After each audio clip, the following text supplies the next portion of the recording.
أصدقائي وصديقاتي، نهاركم سعيد. كل عام وإنتم طيبين بمناسبة عيد الأضحى المبارك. طبعا ربنا يعيده علينا وعليكم بالخير والسعادة. الحقيقة العيد انتهى ويا رب تكونوا استمتعتم كلكم. جولتنا النهاردة في مكان كلاسيكي جمال ورقي وروعة، تياترو محمد علي أو مسرح السيد درويش، وحاليا اسمه دار الأوبرا. وكانت في بعض الآراء لناس بيقولوا إن هو في البداية خالص كان اسمه مسرح زيزينيا نسبة للكونت زيزينيا اللي منطقة زيزينيا اتسمت على اسمه. كل هذه الأسماء يحملها هذا الصرح المعماري العظيم الذي يتوسط شارع فؤاد اسكندرية. تم البدء في بناء المسرح عام 1918 على يد المهندس الفرنسي جورج بار، واستوحى تصميمها من أوبرا فيينا ومسرح أوديون في باريس. التمثال ده لنوبار باشا كان أول رئيس وزراء في مصر، والتمثال ده كان موجود في منطقة الشلالات لحد عام 1965، وبعد كده شالوه حطوه في المخازن لمدة 40 سنة. ولما جددوا الأوبرا اسكندرية حطوه في المكان ده، لكن ناس كتير قوي اعترضت وقالوا ده يتشال ويتحط مكانه تمثال سيد درويش. هنا الأوبرا من الداخل.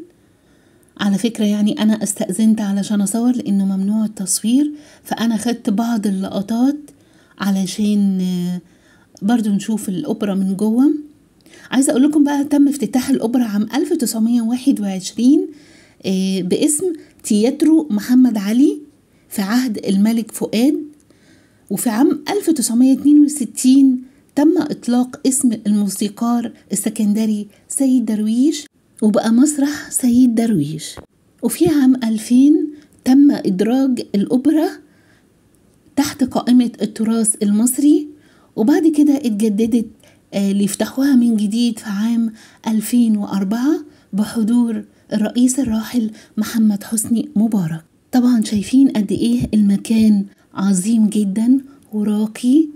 الأوبرا هي شكل من أشكال المسرح، وزمان قوي ارتبطت أو يعني قديما ارتبطت بطبقة النبلاء والطبقات الأرستقراطية، لكن دلوقتي طبعا بيحضرها عامة الشعب.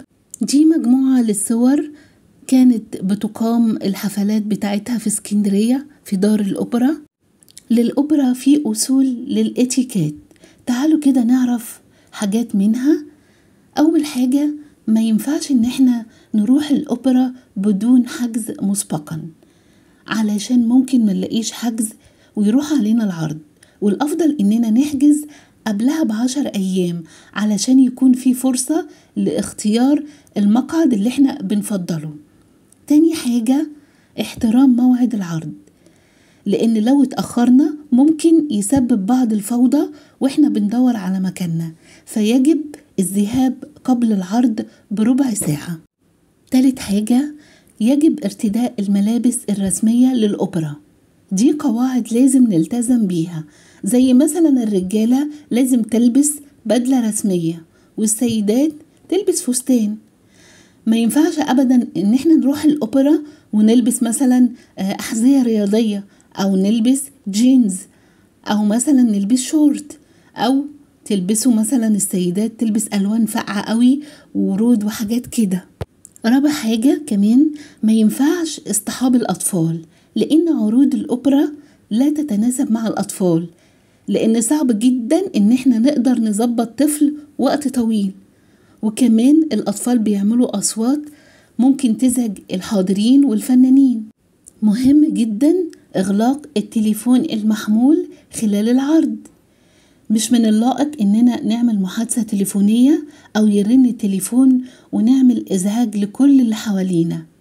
كمان من اتيكيت حضور العروض الأوبرا الامتناع عن التصوير. طبعا مع سهولة التصوير دلوقتي في الوقت اللي احنا فيه الحالي بنصور الفنانين خلال العرض، الأمر ده مرفوض تماما، لأن التصوير بدون موافقة رسمية بيعتبر انتهاك لحقوق الفكرية والملكية وفقا للمعايير الدولية.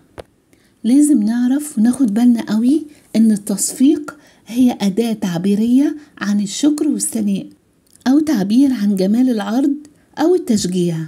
لكن في الأوبرا بيختلف الأمر تماما، لأنه بيشتت انتباه الفنان، وغالبا التصفيق بيتم عند دخول المايسترو أو عند انتهاء العرض. يجب التزام الصمت خلال العرض، فكثرة الكلام والثرثرة والتصفير بتزعج الأشخاص اللي حوالينا وكمان الفنانين اللي هم بيعرضوا.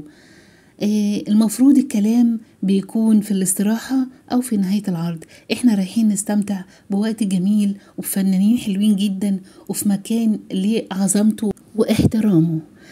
قبل ما ننهي الحلقة بتاعتنا، فعايزة أوريكم تيكت كان زمان موجود، تذكرة دخول كانت سعرها 3 جنيه.